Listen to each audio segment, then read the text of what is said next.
What's going on, guys? This is Daniel, and welcome back to another video.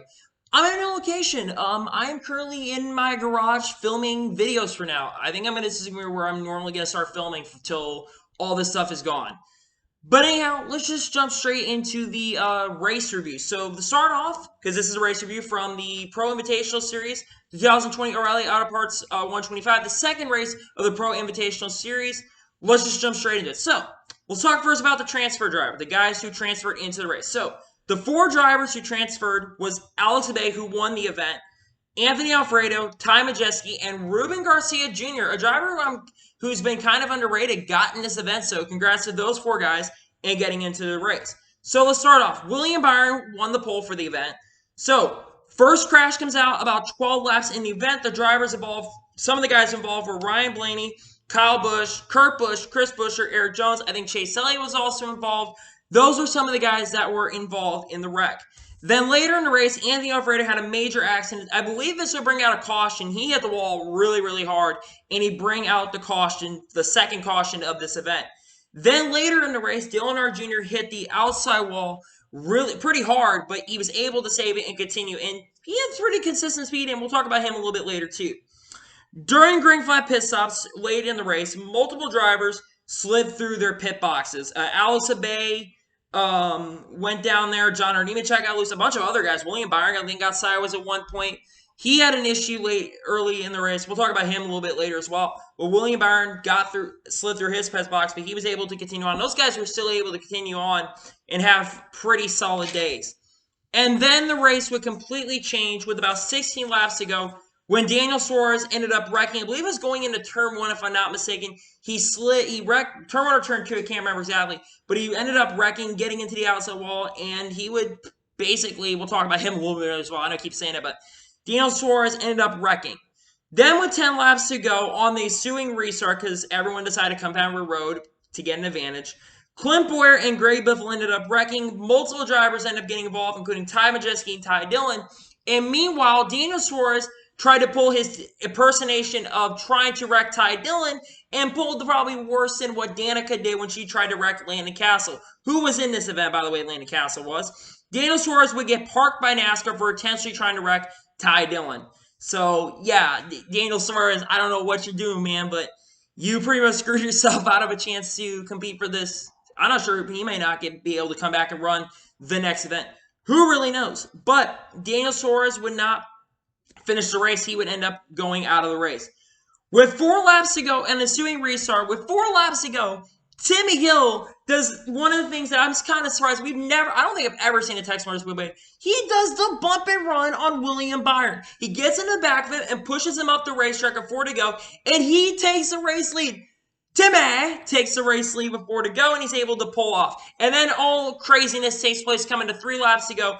A bunch of guys that started getting into each other end up wrecking. Ryan Preece goes through the grass. William Byron gets involved in the wrecking. John Nemechek gets involved, among other drivers that end up getting involved in this wreck. However, Ryan Preece just saves it and ends up going to 3rd on the restart. And he competes for the win later in the event, along with John Nemechek and most of the rest of the guys like William Byron, and even Alex Bowman, who was surprisingly up front.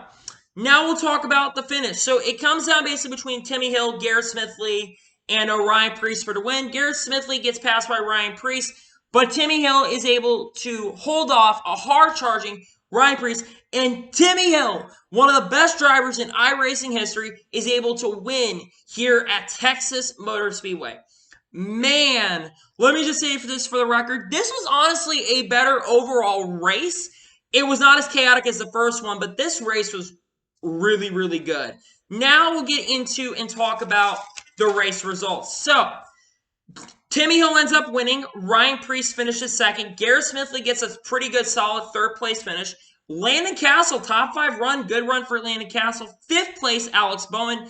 Dale Earnhardt Jr. comes back after hitting the outside wall and playing some pit strategy. Ends up finishing 6th. William Byron, who I think honestly had the best car in this race, finishes 7th. After getting that bump and run, he just never really could recover from that. And he comes home and finishes 7th. John Nemechek, who probably had the top 3 cars while in this race, comes home 8th after all the craziness at the end of the event.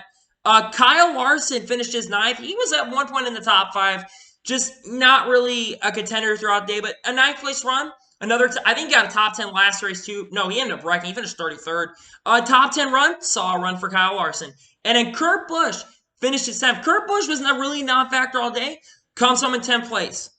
11th place goes to Clint Boyer. Clint Boyer ended up getting involved in a wreck and comes back, finished 11th. Solid day there. Parker Kligerman, who had a top 10 car most of the day, gets a 12th place finish. He kind of disappointed me. I thought he was going to be a contender throughout the race. He really wasn't as strong of a contender as I thought he was going to be. But a 12th place run, I think that's solid enough. 13th, Bobby Labonte. Bobby Labonte impressed me. He started really strong in this race. Kind of fell back throughout this cautions. Kind of had bad time on pit road, I believe. And comes home 13th.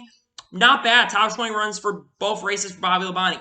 Michael McDowell 14th. Matt DiBenedetto 15th. Ty Dillon gets 16th. Kyle Busch 17th. Even though Kyle Busch finished 17th, I just want to give good props to Kyle Busch for how much he's improved on the iRacing scene. Yes, he had a horrible first race. Comes back and finishes 17th. 17th isn't great for Kyle Busch and for Kyle Busch in other series and races. He's usually a really good racer. But in this, he's not very great, and there's some guys who are doing better than him. But Kyle Busch, man, 17th place, and he was at one point in top 10. You can't be mad. Kyle Busch definitely improved. I do think Kyle Busch will be really, really good in this. I think he is going to get good at some point. He just needs more practice. He took the time and energy, and he's getting better.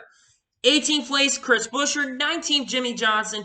20th, Chase Elliott. 21st, Eric Jones. Ross Chastain, who was a non-factor in this race. 22nd, Ricky Stenhouse Jr., 23rd. Denny Hamlin, who won the race last week. He was a non-factor all day long. Like, he was never up front. He only, led, 1 or 2 laps, and he fell back and never recovered after pulling a strategy that really never was going to work to begin with, because tires mean a lot at Texas Motor Speedway. 25th, Bubba Wallace. 26th, Alex LeBay, the transfer guy. He was up in the top 5 at one point in this race. It's a shame he ended up finishing 26th. He should have been finished higher than he did. Ryan Blaney, 27th. Tyler Reddick, 28th. 29th, Austin Dillon. Ty Majeski, who I thought was going to be a factor for the win in this race, comes home 30th. Same with Ruben Garcia Jr., who ended up finishing 31st this event. I just want to say that he impressed me more than one of the most impressive runs I've seen out of a guy. He comes from the back, starts 21st, and he gets up to the front and does really, really well. He looked like he had a top 10 run. Like I said, all 4 guys in this race, all 4 of these guys could easily have won this event. They are all good iRacers. It's just a shame that I think he got involved in the same wreck that Ty Majeski got involved when Clint Boyer and Greg Biffle got into it. And that's such a shame for Ruben Garcia and those guys. But hey, 31st, and hopefully he'll get to run more events maybe in the future, and especially when we go to Bristol. I think we're going to Bristol next race, if I'm not mistaken. I'll have to find out there, and I might have a preview for that as well. 32nd, Greg Biffle. 33rd, Daniel Suarez after getting parked. 34th, Christopher Bell. I don't know what happened to Bell. I think he got involved in a wreck. And then finishing last in 35th place goes to Anthony Alfredo. So now let's go through and give you my opinion and review of the race. So the racing was good. It was overall much better when it came to the racing side of the product. I think it was better than Homestead. Yes, Homestead had a fantastic finish, and the finish for this race was really, really good. The bump and run that Timmy Hill pulled on William Byron, that was, I think, really exceptionally good. And I think we had a very solid and really strong race. But at the same time, it was not as chaotic as Homestead. Let's just be for real here. The rate, objectively, I thought today's race at Texas was better. A bump and run at Texas, the configuration that I thought was honestly horrible. This race is the best race at this configuration at Texas. I know it's on iRacing. I know that. But at the same time, the racing in this event was really, really picture perfect. And I don't think you can make a better race at Texas than this one. And by the way, congrats to Timmy Hill on winning this event. I love Timmy Hill. Let me just say this for record. When Timmy Hill won this event, when I watched it earlier today, I was so happy for him because I've been a big fan of Timmy Hill's for quite some time. He got a top 5 finish at one point in a 56 truck, in a truck race, in their debut. The guy can drive a car. There's no ifs and buts about it. And one of the OGs of iRacing as well. The guy has been really working hard. And I just want to say congratulations to Timmy Hill on scoring the race. Now to give you my review, I'm going to give this race a 9.5 out of 10. I know I gave about the same review as I did for the last one. I'm going to give it a 9.5 out of 10. I think the racing was better. It flowed a lot better. And I think the veterans in this series got to really show what they were made of. And I just want to say Good race overall, and I'm really now excited for when we go to Bristol next race. So, anyway, that is going to be it for my review from Texas Motor Speedway, the O'Reilly Auto Parts 125. So, anyway, I want to thank you guys for watching today's video. Please like and subscribe, and share this video out to your family and friends. Follow me on Facebook, Twitter, and Instagram. Links in the description below for that, and comment your thoughts on today's race. What did you think of the race? Let me know in the comments below. Anyway, I want to thank you guys for watching today's video, and I will see you guys next time. Take care, everybody.